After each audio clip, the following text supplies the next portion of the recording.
हाँ जी बच्चों, अपने पांचों पॉइंट की तरफ चलते हैं। पांचों पॉइंट हमारा प्रीपेड एक्सपेंस है। प्रीपेड एक्सपेंस का मतलब वो एक्सपेंस जो हमने एडवांस में ही पे कर दिया है।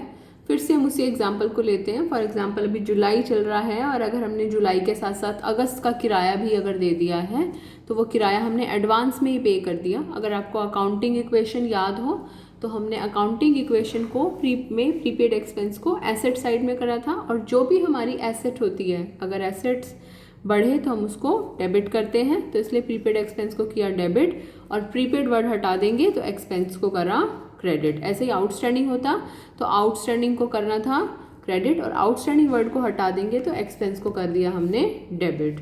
तो ये कॉन्सेप्ट हमें अपने दिमाग में रखना है। 6 पॉइंट है हमारा डेप्रिसिएशन। डेप्रिसिएशन को बच्चों हिंदी में ह्रास कहते हैं। इसके बारे में हमने पहले भी डिस्कस किया है। संपत्ति के मूल्य में गिरावट को ह्रास कहते हैं, डेप्रिसिएशन कहते हैं। जैसे अगर आप उस संपत्ति का इस्तेमाल करते हैं तब उसके मूल्य में गिरावट आती है, और कई बार तो जब हम उसका इस्तेमाल नहीं भी करते हैं तब भी उसके मूल्य में गिरावट आ जाती है। देखिए जैसे लॉकडाउन की वजह से या कोरोना की वजह से जो स्कूल्स नहीं खुल रहे हैं तो आप लोग भी स्कूल यूनिफॉर्म का शायद इस्तेमाल नहीं कर रहे होंगे फ़िलहाल, और ऐसे ही स्कूल शूज़ भी रखे होंगे। तो आप अपने शूज़ को एक बार उठा कर देखिएगा। कई बार क्या होता है, ये जो हमारे शूज़ हैं रखे रखे रखे रखे अपने आप ही ख़राब हो जाते हैं, चाहे हम इनका इस्तेमाल करें चाहे ना करें। तो ऐसे में क्या हुआ, उसके मूल्य में गिरावट आ गई, निरंतर प्रयोग के कारण या समय के व्यतीत होने के कारण। नुकसान है, एक्सपेंस है, और हमने सीखा है एसेट और एक्सपेंस को हमने क्या करना है, डेबिट। एसेट बढ़े एक्सपेंस बढ़े तो डेबिट करना है। अब इस डेप्रिसिएशन की वजह से क्या हुआ है, संपत्ति के मूल्य में गिरावट आई, तो depreciation account debit to shoes account, shoes के मूल्य में गिरावट आ गई तो हमारी एंट्री होगी depreciation account debit to shoes account. और अगर मशीन हो गया तो depreciation account debit to machine account. अगर फर्नीचर होता तो depreciation account debit to furniture account. तो जो भी संपत्ति का मूल्य है उसके मूल्य में गिरावट आ जाएगी।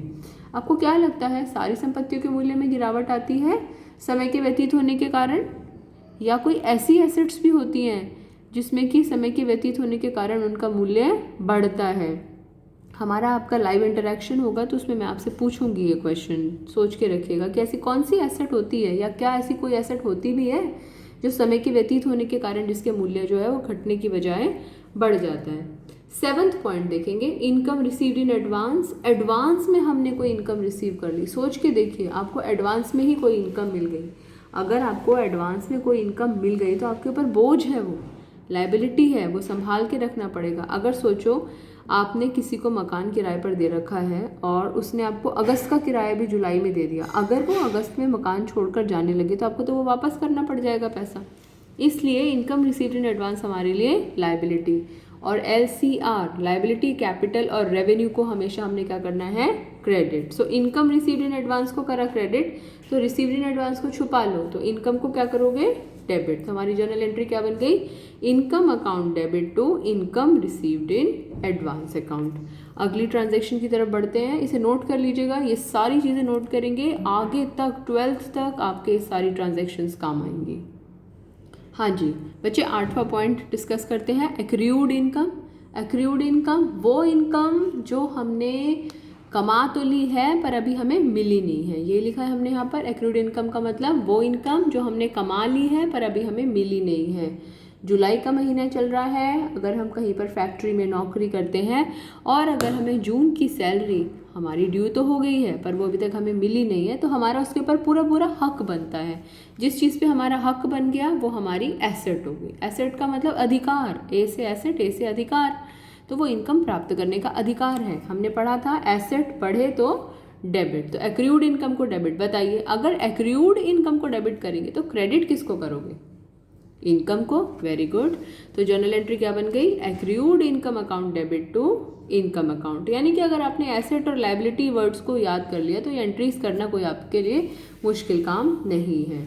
9th एंट्री देखते हैं। 9th एंट्री है हमारी इंटरेस्ट ऑन कैपिटल। इसको ऐसे कैसे नोट कर लीजिएगा क्योंकि ये जब हमारे बहुत रेयरली हमारे काम आती है एंट्रीज। इसको सिर्फ लिख लीजिए, इंटरेस्ट ऑन कैपिटल मतलब मालिक ने जो बिजनेस में पैसा लगाया है उसके ऊपर वो इंटरेस्ट लेता है, तो बिजनेस के दृष्टिकोण से इंटरेस्ट ऑन कैपिटल जो है वो एक्सपेंस होता है, इसलिए interest on capital account debit to capital account लिखते हैं।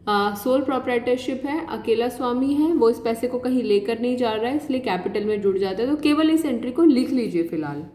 सो interest on capital account debit to capital account, और ऐसे ही ड्राइंग्स का capital account debit to interest on drawings account. ये 2 एंट्रीज आप नोट कर लीजिए, जब हमें इनकी ज़रूरत पड़ेगी तब हम इनको और इलेबोरेटली डिस्कस करेंगे। अब हम एक असाइनमेंट डिस्कस करते हैं। आप चाहें तो इस असाइनमेंट को साथ साथ कर भी सकते हैं और मेरे को सबमिट कर देंगे, जल्द साथ के साथ कर लेंगे, आपका भी फ़ायदा होगा। अभी जो हमने ट्रांजैक्शंस लिखी हैं, वीडियो को पॉज भी कर सकते हैं अगर आप वीडियो को पॉज करना चाहें तो, और अगर असाइनमेंट अभी हाथों हाथ ही कर लेंगे, एक एक एंट्री पढ़ते जाइए, डिस्कस करते जाइए, एंट्री लिखते जाइए और वो करते जाइए। हाँ जी, फर्स्ट है ₹200 due from PJ are bad. Bad से बना बैड डेट हमेशा एक्सपेंस हमेशा डेबिट, और डेटर कौन है हमारा PJ, तो हमारी एंट्री क्या बन गई, bad debt account debit to PJ account.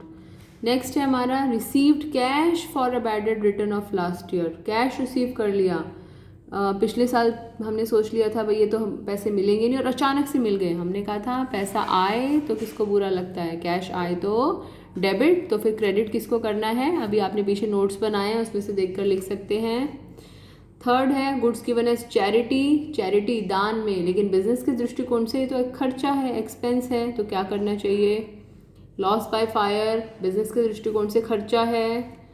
Outstanding salary हमने भी पढ़ा था, आउटस्टैंडिंग हमेशा लाइबिलिटी, प्रीपेड हमेशा एसेट, लाइबिलिटी को हमेशा क्रेडिट, तो अगर लाइबिलिटी को क्रेडिट तो डेबिट को क्या सोचेगा और लिखेगा। 6 पॉइंट प्रीपेड रेंट, प्रीपेड हमेशा एसेट, तो यानी कि प्रीपेड रेंट करा हमने डेबिट, तो अगर प्रीपेड रेंट हमने डेबिट करा तो क्रेडिट किसको करा सोचिएगा और लिखिएगा। वीडियो को पॉज कर करके भी आप एंट्रीज कर सकते हैं। 7th point depreciation on machinery, depreciation expense है, एक्सपेंस को क्या करते हो और एसेट के मूल्य में गिरावट आ रही है तो मशीन को क्या करना चाहिए। 8वां पॉइंट सेम है, थोड़ा सा चेंज कर दिया, यहाँ पर उसने आपको मशीन की कीमत दे दी है, 40,000 की मशीन है और 10% से घिस गई, 40,000 का 10%, किसी का 10% निकालना होता है तो क्या करते हो, एक वो हटा देते हो, एक 0 हटा देते हो, तो 4,000 से डेप्रिसिएशन लग गया। डेप्रिसिएशन नुकसान है, एक्सपेंस है, क्या करना चाहिए, और एसेट के मूल्य में गिरावट है, एंट्री आपने डिस्कस करी हुई है। इंटरेस्ट ऑन कैपिटल अभी डिस्कस किया, एक्सपेंस होता है इंटरेस्ट ऑन ड्राइंग्स। तो ये वही एंट्रीज जो अभी हमने क्वेश्चंस डिस्कस किए, मैं असाइनमेंट आपको सेंड भी कर दूंगी, ये करके मुझे प्लीज़ प्लीज़ प्लीज़ जमा कराएंगे। Thank you, God bless you.